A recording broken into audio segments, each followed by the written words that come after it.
কাছে ভোটটা দেবে।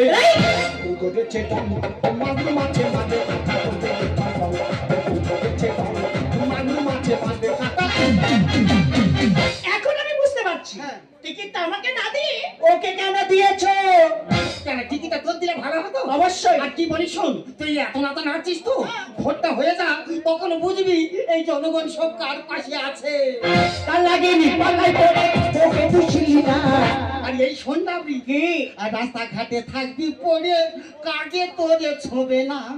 ঠিক বলেছে, আমাকে কাকে ছবি না সেটা জনগণ ভালো করে বুঝতে পারছে। পারছে তো। বর্তমান ভালো করে দেখুন, যে মহিলার স্বামী নেই, নিজের সংসার রাখতে পারে না, সে কি করে মানুষের সেবা করবে?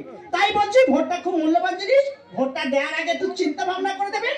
এর মতন অসতিকে ভোট দিই, আপনাদের ভোটটা নষ্ট করবেন না।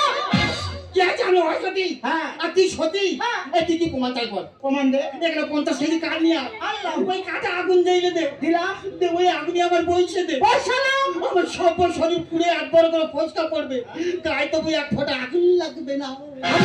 আমায় দেখে আগে হরি জল খায় ঘাটে। রামকৃষ্ণ গানে বলে পড়বে চাবুক পিঠে। তুই আমার চাবুক মারবি? ঘোড়া ছাড়া দেখেছিস তার একটা নিশানা থাকে, যদি তার নিশানায় ঘোড়া যায় তার তো চাবুক মারবে রে। পাল্লাই করে ওকে তুই ছিলি না, রাস্তাঘাটে থাকি পড়ে, কাকে তোরে ছবে না।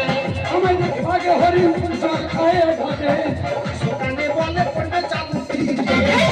বুঝবে কত ঠেলা তোর বোঝাইয়ের মালা, বুঝবে কত ঠেলা তোর বোঝাইয়ের মালা, ব্যস্ত থাকবো আমি সারা।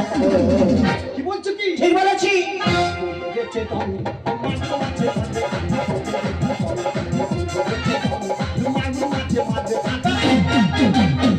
দেখো, তোমার সাথে ঝগড়া করে আমি সময় নষ্ট করতে চাই না। আমরা সবার আগে এখানে এসেছি এই মঞ্চে মিটিং করে